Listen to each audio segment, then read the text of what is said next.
Prime Minister Modi is in Singapore for a 2-day visit and a jam-packed schedule lies ahead of him today. He is in Singapore for the East Asia Summit and ASEAN-India Informal Meet and the Regional Comprehensive Economic Partnership Summit. Besides this, he will be also meeting US Vice President Mike Pence. The two leaders are expected to discuss bilateral defense cooperation and a common vision for maintaining a free and open Indo-Pacific. And today, the Prime Minister will be meeting his Singapore counterpart, Lee Hsien Loong. Besides that, he is also going to meet his Australian counterpart, Scott Morrison, and his Thai counterpart as well.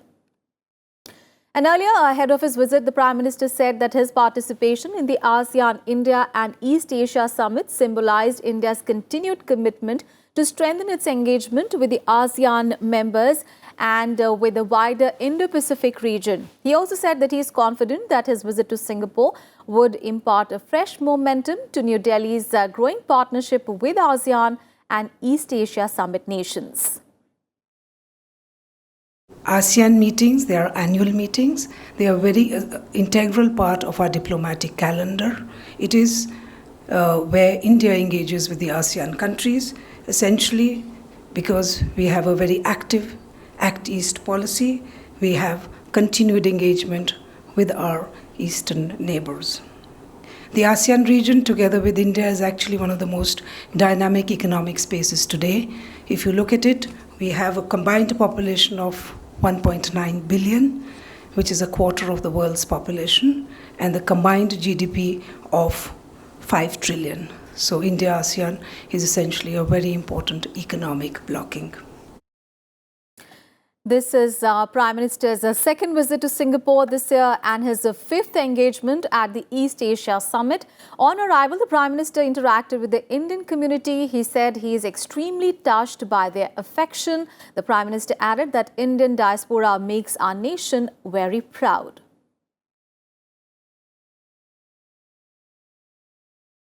On to some other news, US President Donald Trump has described India as a very good negotiator. He said this as he celebrated Diwali in the White House along with the top Indian Americans. The US President also said that he is grateful for his friendship with Prime Minister Narendra Modi. This is the second consecutive year that Donald Trump has celebrated the largest festival of India and with Indian Americans in the White House. The US President tweeted after the ceremony saying, "It was my great honor to host a celebration of Diwali, the Hindu festival of lights, in the Roosevelt Room at the White House this afternoon. Very, very special people." I am grateful for my friendship with Prime Minister Modi. We're trying very hard to make better trade deals with India, but they're very good traders. They're very good negotiators, you would say, right? The best. So we're working, and it's moving along. India is the world's largest democracy, and the relationship between our two countries can act as a bulwark for freedom, prosperity, and peace. As we light the diya in the White House, and we join in the fellowship with all of those who light lamps in their own homes, cities, and places of worship. America is a land of faith, and we are truly fortunate to have these wonderful traditions woven into the tapestry of our national life. And now let's get you all the news from 5 election-bound states.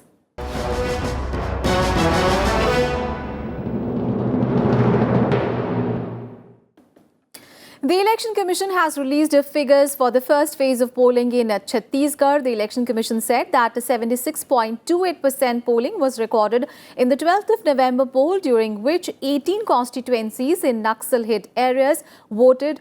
And in the 2013 assembly polls, the poll percentage was 75.93. Now, this time, the state recorded a rise of 0.35 in the poll percentage. The second phase is scheduled to be held on 20th of November and the results will be announced on 11th of December. The state has a 90-member assembly.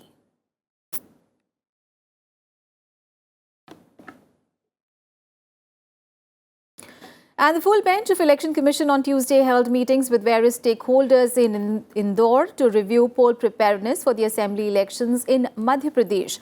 A high-level team of the Election Commission, headed by Chief Election Commissioner CEC O.P. Rawat, first had a meeting with the district returning officers, superintendent of police of various districts and other senior officials in Indore to review the poll preparations. The Election Commission has expressed dissatisfaction over the election preparations in 18 districts of Indore, Ujjain and Narmadapuram divisions of the state. The CEC directed the election officials of the state to make optimum use of the social media as well to motivate the youth to exercise their franchise. The CEC also said that a pledge has been secured from social media platforms stating that they would curb the flow of posts which adversely affect the election process in the country. The last day for the withdrawal of candidature in the state is today. News from poll-bound Mizoram, where campaigning has gained momentum for the elections in the state, with the top leaders of all the political parties touring all corners of the state to woo the voters. Major issues in the election include development, unemployment and roadways infrastructure. For 28th of November assembly elections in the state, 112 candidates are in the fray after the scrutiny of nominations. And today is the last day for the withdrawal of candidature.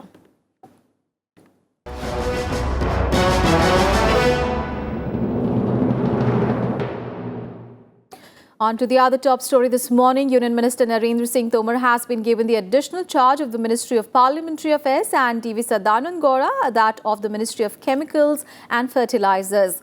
The move was necessitated following the demise of Anand Kumar on Monday. Anand Kumar was holding the charge of both the Ministries of Parliamentary Affairs and Chemicals and Fertilizers.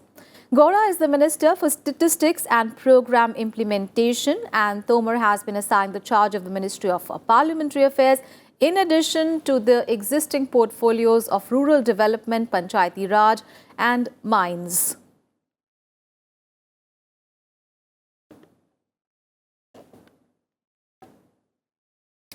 An Indian Space Research Organization, or ISRO, will launch the communication satellite GSAT 29 today evening from the Satish Dhawan Space Center in Sriharikota. The ISRO's heaviest ever launch vehicle, GSLV Mark III, is set to inject the satellite into a geostationary transfer orbit after its liftoff at 5:08 p.m. The GSLV Mark III D2 was developed under the Digital India program to provide high bandwidth communication connectivity to remote areas in the country, such as the Northeast region and Jammu and Kashmir, using the satellite GSAT 29. Communication satellite weighs 3,423 kilograms during liftoff and has an operational life of over 10 years. A successful launch would pave the way for producing very advanced satellite in future for ISRO.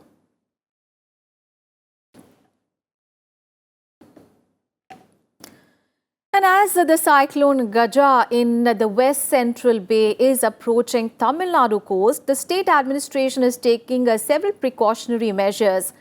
Even Puducherry government has put its machinery on full alert to meet the impact of cyclone Gaja. Gaja is expected to strengthen into a severe cyclonic storm and produce winds equal to a Category 1 hurricane. The Met Department has warned that isolated places may also experience extremely heavy rainfall, and fishermen have been advised not to venture into the sea. 4 teams from the State Disaster Response Force have also been sent to vulnerable places, and people have been asked to stay indoors during the landfall of the cyclone.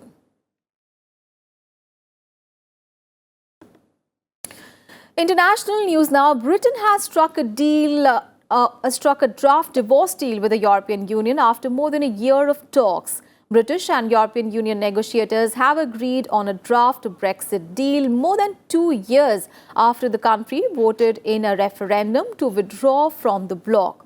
Now, the document has been agreed at a technical level by officials from both the sides after intense discussions this week. However, opponents of the deal said that they would vote the deal down in Parliament. Prime Minister Theresa May has been meeting ministers in Downing Street for one-to-one talks on the draft agreement, and the British cabinet will meet on Wednesday to consider the draft withdrawal agreement. The opposition Labour Party has said that it would oppose the agreement, arguing that the deal was not right for Britain. I don't see how you can support it from a democratic point of view. I don't see how a unionist can support it, and I don't see how you can support it if you believe in the political and economic freedom of this country. So if you ask my question, am I going to vote against it? The answer is yes. And that's the wrap on this edition of Breakfast News. Thanks for watching. Have a great day ahead.